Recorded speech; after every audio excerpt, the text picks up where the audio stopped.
Good evening. I'm Jason Johnson in for Joy Reid.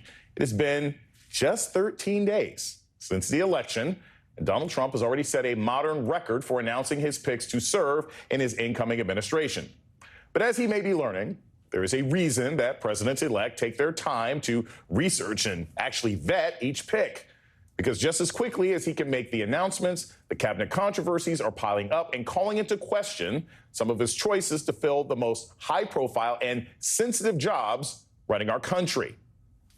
The weekend, we learned that Trump's pick for Defense Secretary Pete Hegseth, who we've already told you would be the least experienced person to hold that role in our nation's history, paid a woman an undisclosed amount of money after she accused him of sexual assault, according to Hegseth's own lawyer. His lawyer says Hegseth maintains his innocence and that the 2017 encounter was consensual.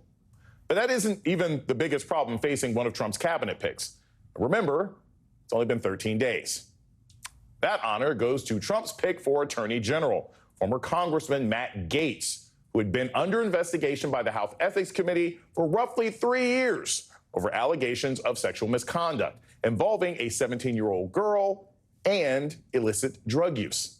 Gaetz has denied the allegations and tried to keep the committee's report from coming out by resigning last week once Trump named Gaetz as his pick for AG. That committee plans to meet on Wednesday to discuss the report and just what to do with it. But as we wait to see whether they will release it and what it says, we are hearing from the lawyer representing 2 women who testified to both federal and House ethics investigators about Gaetz' alleged misdeeds, including one claim that they claimed, a claim that one of them saw him having sex with her underage friend. One of the first things that happened when she got the party, she testified to the House that within minutes of arriving, she was introduced to Matt Gaetz, and they went upstairs and had sexual intercourse on the bed, after which she went downstairs. At some point, she was walking outside to go to the pool area, and to the right, she witnessed Representative Gaetz having sex with her friend, who was 17 at the time. A representative for Gaetz declined to address specific questions about NBC's interview with the lawyer, but earlier had described the allegations as baseless and intended to derail the second Trump administration. As to that House ethics report, yesterday Speaker Mike Johnson stood by his comments that it should remain hidden, saying that releasing it would open up a Pandora's box, even while multiple Republican senators say they actually want to see it. My understanding is that the report is not finished. It's in a rough draft form, was not yet ready to be released. And since Matt Gaetz left the Congress, I don't think it's appropriate to do so. The Senate has a role, the advise and consents role under the Constitution, and they'll perform it. They'll have a rigorous review and vetting process in the Senate, but they don't need to rely upon a report or a draft report, a rough draft report that was prepared by the Ethics Committee for its very limited purposes. In a clear sign that is not lost on Trump how controversial this pick is, Axios is reporting that now President-elect is personally calling senators to try and force his AG pick past the finish line. Joining me now to discuss is MSNBC political analyst and former Congressman David Jolly and Democratic strategist and MSNBC political analyst Basil Smilky. Greetings, gentlemen. It's good to speak to you. David, I will start with you because this is the thing. When we're looking at these cabinet picks, yes, we can all say that they're not qualified. But I want to start with Hegseth. This person is a Fox News commentator who's never run anything, who's never been in a serious position of command, who may or may not have tattoos that suggest right-wing, white nationalist sympathies. How is it that this administration, incoming administration, with a very slim lead in the popular vote, and votes are still being counted, thinks that they have enough political capital to push through somebody like this? Like, what could be the mindset the Republicans have to try and push this person through this position with this slim a majority? Because Donald Trump has proven time and time again that the Republican parties are loyal to him, or the Republican Party's loyal to him. I think Hegseth sails through. I know that sounds crazy, but there are just enough Republican senators that will blindly wrap themselves in the fact that Hegseth has 20 years in the National Guard and will overlook any other true questions of fitness or administration. And I think that what is common among all of the nominees, which is so unsettling, is they're each kind of activist nominees, right? In past administrations, as you know well, Jason, the nominees are typically administrators, maybe with executive experience, the ability to run a large agency. They're not really activist cabinet nominees. In each one of these cases, you're talking about nominees with their own agenda, their own activism, and most of that activism is typically to turn on the department that they're due to lead and try to dismantle it and break it down. Look, Hegg says it should also be known, another reason that he'll likely sail through, 20 years in Republican politics, a former Republican Senate candidate, paid for by the Koch brothers, tried to privatize the VA. He knows how to speak Republican Senate language. Basil, I want to move to the other highly problematic person here. So we have Matt Gaetz, who is up for AG. There's dozens of different reasons why that'd be problematic. But NBC News is reporting the majority of Senate Republicans doubt Gaetz will be confirmed as Attorney General. More than half of Senate Republicans, including some in senior leadership positions, privately say they don't see a path for the former Florida representative, according to a number of Republican sources. I don't buy it. I sort of agree with David here. I think most of these Republicans are not going to care. But what's your thought on this? Do you think that this sort of, leaks and unsourced statements of unhappy Republicans is going to result in Matt Gaetz actually being rejected for this position? Yeah, let me just say something very quickly, especially David, on Hegseth, because I was stopped by a Marine the other day, not active duty, who said that his big concern about this pick is around women and people of color being promoted within the military, which, for him to stop me on the street and say that suggests that there are some real concerns, not just from us on the outside kind of looking in, right, but even from within the ranks of the military, that there is some real concern and hesitation there. So I just wanted to put that on the table. But to answer your question specifically, Senator Cornyn said last week that they wanted to see this report, and he said specifically he wanted to see it so that Donald Trump would not be embarrassed. That might be what they say, but what they also might be feeling is that, hey, they've got reputations and futures also. A lot of them are up for re-election pretty soon, so maybe we actually do need to take a step back and look. Now, whether or not that ends up making him untenable and unconfirmable, if you will, at the end of the day remains to be seen. But I think they have to look at this very carefully and figure out if they themselves are going to have to spend a lot of time defending him and themselves if they let this confirmation go through.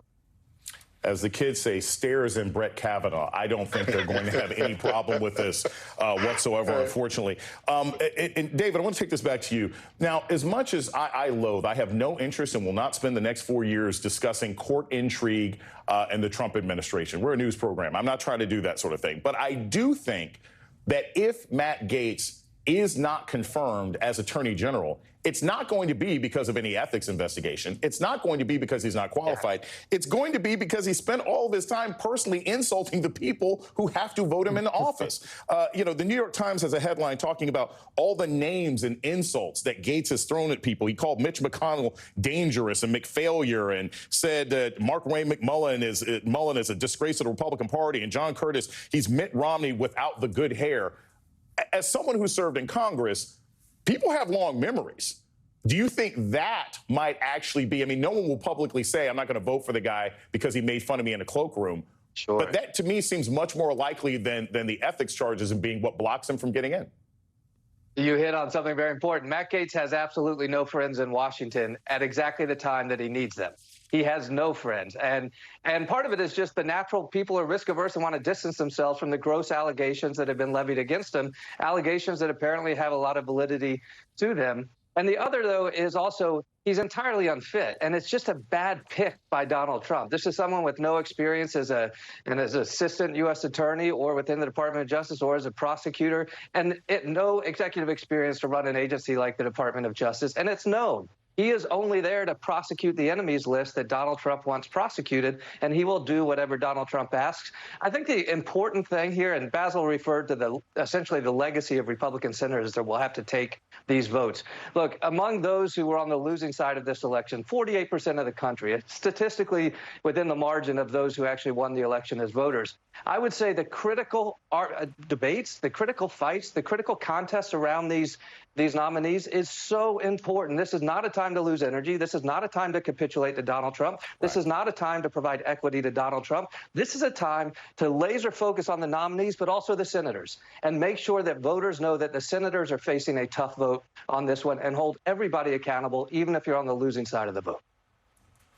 Basil, I want to move to another of these potential nominees. So Trump says he's going to be naming former Wisconsin Rep. Sean Duffy to be Transportation Secretary. Now, look, I'm a Gen Xer. I don't hold anything against anybody who spent time on the real world. Well, maybe a couple. But this is another example of someone whose primary experience seems to be being on television and being on Fox News. Now, as somebody who was critical, and I will say this in all humility, somebody who was critical of Pete Buttigieg getting the job. He actually did a good job as transportation secretary and stepped in and made important policy. So sometimes people can impress us that we may have been critical of, but Sean Duffy seems to be yet another example of somebody who has no knowledge whatsoever of the area that he would be responsible for at a time where transportation is key. We'll be heading into summer travel.